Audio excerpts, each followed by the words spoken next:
Hello everyone, this is Meenakshi Rana and in this video I am going to teach you civics of class 7th chapter 3 understanding media means media को समझना. So let's start with first para.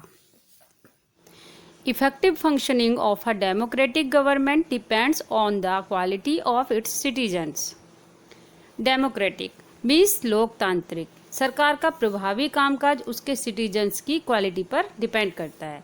नागरिक जो सरकार का चुनाव करते हैं उन्हें अपने अधिकारों और कर्तव्यों के बारे में अलर्ट रहना चाहिए और देश और दुनिया में जो कुछ भी हो रहा है उससे खुद को अपडेट रखना चाहिए.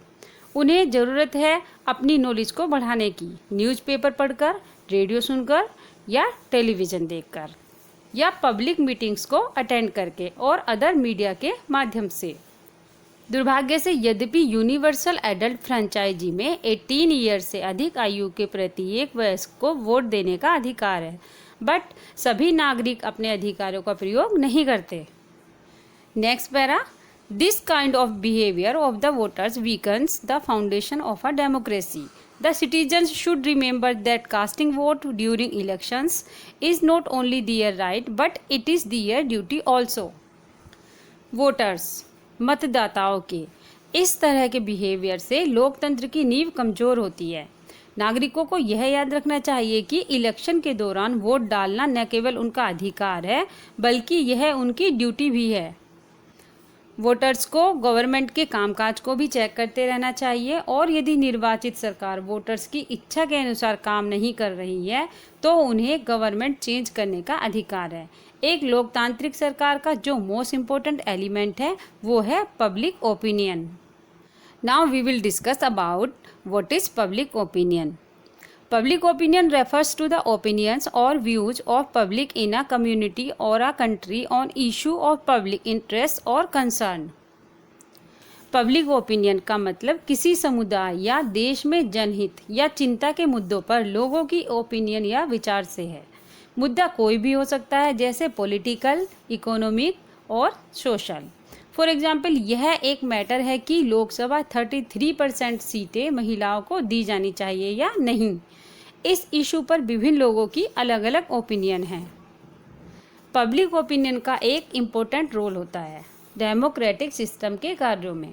लोकतांत्रिक समाज की मेजर प्रॉब्लम में से एक ये है कि व्यक्तियों और समूहों द्वारा आयोजित राय की सीमा और महत्व को निर्धारित करना. पॉलिटिकल लीडर्स का चुनाव एक महत्वपूर्ण तरीका है जिसके द्वारा पब्लिक एक कैंडिडेट के बारे में अपना निर्णय व्यक्त कर सकती है. बहुमत से तय किया गया वोट समूह की राय को संरचना प्रदान करता है और इसे लॉफुल बनाता है. Now we will see in brief public opinion is important on account of the following reasons. Means संक्षेप में पब्लिक ओपिनियन निम्नलिखित कारणों के कारण महत्वपूर्ण है. फर्स्ट इज पब्लिक ओपिनियन से सरकार का गठन या पतन हो सकता है. Second, political parties public opinion के आधार पर अपनी नीतियों को आधार बनाते हैं. नेक्स्ट इज जनमत महत्वपूर्ण कार्यक्रमों को बनाने और लागू करने में एक महत्वपूर्ण भूमिका निभाता है. लास्ट वन इज अंतर्राष्ट्रीय संबंध जनमत से प्रभावित होते हैं. Next topic is agencies involve in the formation of public opinion. The press. जनमत की विभिन्न एजेंसियों के बीच प्रेस सबसे इम्पोर्टेंट एजेंसी है जो जनमत को ढालती है. प्रेस में ये सभी चीज़ें शामिल होती हैं जैसे monthlies magazines, daily newspapers and journals. Press निम्नलिखित तरीकों से पब्लिक की राय को बताती है. First is provision of facts, तथ्यों का प्रावधान. प्रेस विभिन्न मुद्दों पर आम लोगों को तथ्य प्रदान करती है. ज़्यादातर तथ्य सरकारी एजेंसियों द्वारा चुने जाते हैं. ये सभी प्रेस के माध्यम से लोगों तक पहुंचते हैं. Second is helpful to the government, सरकार के लिए सहायक. प्रेस ने सरकार को लोगों की नब्ज महसूस करने और अपनी नीतियां बनाने में मदद की है. अगर जनता की राय इसके खिलाफ होती है तब सरकार अपना फैसला बदल सकती है. जैसे आपने पेट्रोलियम उत्पादों के प्राइस में वृद्धि पर विशेष रूप से अपने डिसीजन पर गवर्नमेंट को वापस लेते हुए पढ़ा होगा. Third one is education. Press economic, cultural, political और सोशल, इन सभी मुद्दों पर पब्लिक को शिक्षित करती है। कई आर्टिकल्स जो प्रेस द्वारा पब्लिश किए जाते हैं वो पब्लिक ओपिनियन के आधार पर ही होते हैं। Next one is press during election. चुनाव के दौरान प्रेस, इलेक्शन के दौरान प्रेस इम्पोर्टेंट रोल अदा करती है। ये लोगों को पॉलिटिकली अधिक जागरूक बनाता है। प्रेस का यूज विपक्ष द्वारा वर्तमान सरकार के वीक पॉइंट्स को हाईलाइट करने के लिए भी किया जाता है। Next, electronic media. In the modern age, electronic media contributes significantly in the formulation of public opinion. आधुनिक युग में इलेक्ट्रॉनिक मीडिया पब्लिक ओपिनियन बनाने में महत्वपूर्ण योगदान देता है। जनमत के निर्माण में रेडियो, टेलीविज़न या सिनेमा के महत्व को भी नज़रअंदाज नहीं किया जा सकता, स्पेशली भारत जैसे देश में जहां इलिटरेसी काफ़ी अधिक है। वास्तव में रेडियो न्यूज़पेपर या मैगजीन्स की तुलना में अधिक लोगों तक पहुंचता है। For those who cannot read radio or television is a boom. Radio can reach anyone who cares to listen. जो लोग पढ़ नहीं सकते रेडियो या टेलीविज़न उनके लिए वरदान है। रेडियो सभी के पास पहुंच सकता है जो भी उसे सुनना चाहते हैं। इलेक्शन के दौरान विभिन्न पॉलिटिशियंस अपने कार्यक्रमों और नीतियों को प्रसारित करने के लिए इलेक्ट्रॉनिक मीडिया का यूज़ करते हैं। Television is another media which not only gives the news of the country and the world, but it also entertains the people. Television एक और मीडिया है जो न केवल देश और दुनिया की खबर देता है बल्कि यह लोगों को एंटरटेन भी करता है। प्राइवेट चैनल्स की एंट्री के साथ यह जनमत के निर्माण में मुख्य साधन बन रहा है। इस माध्यम से लोगों के विभिन्न विचारों को प्रसारित किया जाता है जो जनता की राय बनाने में मदद करते हैं। Cinema is also an important agency which helps in the formulation of public opinion. Cinema भी एक और महत्वपूर्ण एजेंसी है जो जनता की राय बनाने में हेल्प करती है। सिनेमा घर अक्सर कॉमन प्रॉब्लम्स को दिखाते हैं जैसे untouchability, casteism, dowry, poverty and gender बाइस। जो कोई भी सिनेमा और टेलीविज़न देखना चाहता है, चाहे वह शी हो या ही हो, उसके दिमाग पर प्रभाव डालता है और उसके विचारों और कार्यों को प्रभावित करता है। एज अ रिजल्ट यह जनता की राय में हार्मफुल भी हो सकता है और हेल्दी भी हो सकता है। It is here where the harmful effects have to be checked and measures have to be taken so that the media can play a positive constructive role. यहाँ ये कह सकते हैं कि जहाँ हानिकारक प्रभावों को बदलना पड़ता है और उपाय करने पड़ते हैं ताकि मीडिया पॉजिटिव रोल अदा कर सके। इन एजेंसियों के अलावा स्वैच्छिक संगठन, political parties, legislature and religious institutions, ये सब भी जनमत बनाने में इम्पोर्टेंट रोल अदा करते हैं। Next para, in a democracy, the government and the governed have to be patient and tolerant. The government should give weightage to the opinion of the people. लोकतंत्र में सरकार और शासितों को धैर्यवान और सहनशील होना चाहिए। गवर्नमेंट को पब्लिक ओपिनियन का वेटेज देना चाहिए। लोगों को मतभेदों को सहन करना चाहिए, दूसरों के विचारों का सम्मान करना चाहिए। और लोकतंत्र में पॉलिटिकल पार्टी की पावर हमेशा नहीं बनी रहती। जैसे जब नेक्स्ट इलेक्शन होंगे तब पहली पार्टी की जगह कोई दूसरी पार्टी जीतकर अपनी जगह बना सकती है। जनता की ओपिनियन की कोई गारंटी नहीं होती वो नेक्स्ट टाइम किसे vote they. Next topic is media and democracy. As discussed earlier, media can play a very important role in promoting democracy, but for this media should be free to work. जैसा कि हम पहले discuss कर चुके हैं कि democracy को बढ़ावा देने में मीडिया का इम्पोर्टेंट रोल होता है, लेकिन इसके लिए मीडिया को काम करने के लिए फ्री होना चाहिए। ऐसी कई कंट्रीज हैं जहां मीडिया को गवर्नमेंट द्वारा कंट्रोल किया जाता है। यह केवल रूलिंग पार्टी के लिए अलाउ होती है। न्यूज़पेपर को गवर्नमेंट द्वारा परेशान किया जाता है। यहाँ तक कि भारत में विदेशी चैनलों को 90s से पहले काम करने की अनुमति नहीं दी, लेकिन तब भी फॉरेन मीडिया सरकार के बारे में लिखने के लिए फ्री था। क्या आप ऐसा सोचते हैं कि मीडिया के पास कोई जिम्मेदारी नहीं है? लोकतंत्र को बचाने और बढ़ावा देने में मीडिया एक बहुत इम्पोर्टेंट रोल अदा करता है। Next, media and advertising. Advertising is a form of commercial mass communication designed to promote the sale of a product or service or a message on behalf of an institution, organization or candidate for public office or government. विज्ञापन एक commercial mass communication है जिसे किसी भी product या service को बढ़ावा देने में यूज़ किया जाता है या राजनीतिक कार्यालय या सरकार के लिए कैंडिडेट के लिए एक संस्था संगठन की ओर से संदेश देने का काम करता है। हजारों साल पहले संस्कृतियों में विज्ञापन के प्रमाण पाए जा सकते हैं, लेकिन यह 20वीं सेंचुरी में एक प्रमुख उद्योग बन गया। आज यह उद्योग सैकड़ों हजारों लोगों को रोजगार देता है और अनेकों लोगों की हैबिट्स एंड बिहेवियर पर प्रभाव डालता है। दुनिया भर में एडवर्टाइजिंग में खर्च होने वाला धन अब प्रतिवर्ष $350 बिलियन से भी अधिक है। भारत जैसे डेवलपिंग कंट्रीज में एडवर्टाइजिंग इतना कॉमन है कि एक एवरेज पर्सन एक ही दिन में 100 से 200 विज्ञापनों का सामना कर सकता है। Next para, most advertising is design to promote the sale of a particular product और सर्विस। ज़्यादातर विज्ञापन को किसी पर्टिकुलर प्रोडक्ट या सर्विस को सेल करने के लिए डिज़ाइन किया जाता है। कुछ एडवर्टाइजमेंट्स ऐसे भी होते हैं जैसे कि लोग ड्रग्स या सिगरेट का सेवन ना करें। ये विज्ञापन पब्लिक सर्विस के लिए होते हैं। कुछ एड्स इंस्टीट्यूशन को प्रमोट करने के लिए होते हैं जैसे रेड क्रॉस और द इंडियन आर्मी। ये एड्स इंस्टीट्यूशनल एड्स कहलाते हैं। इनका जो पर्पज़ होता है वो स्वयं सेवकों को प्रोत्साहित करना या मनी डोनेट करना या केवल एडवर्टाइजिंग करके संस्था की इमेज को सुधारना होता है। विज्ञापन का यूज़ पॉलिटिकल पार्टीज और कैंडिडेट्स को प्रमोट करने के लिए भी किया जाता है। पॉलिटिकल एडवर्टाइजमेंट कई देशों में चुनावी अभियान का एक प्रमुख घटक बन गया है। Next, advertising is basically of two types. First is commercial advertising.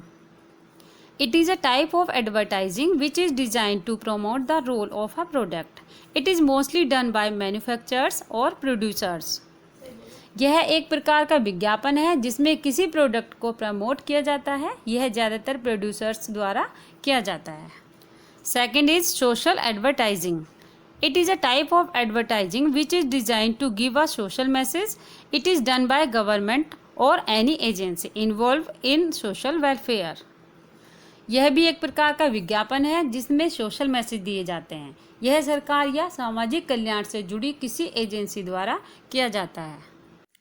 Next topic is the impact of advertising. First is economic impact. Most economists believe that advertising has a positive impact on the economy because it stimulates demand for products and services, strengthening the economy by promoting the sale of goods and services.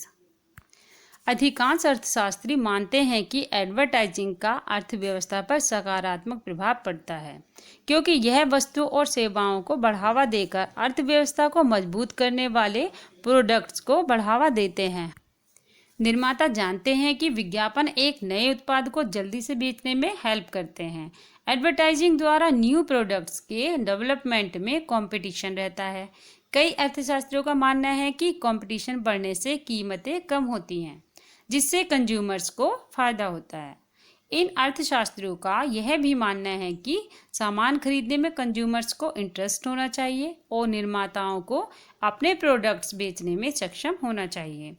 बिक्री की बढ़ी हुई मात्रा lower cost per व्यक्तिगत use करने के लिए companies को सक्षम बनाती हैं और इसलिए उन्हें लोअर कॉस्ट पर सेल करते हैं।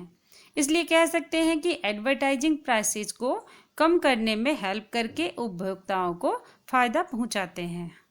Second is social impact. Advertising can have wide-ranging repercussions on a society.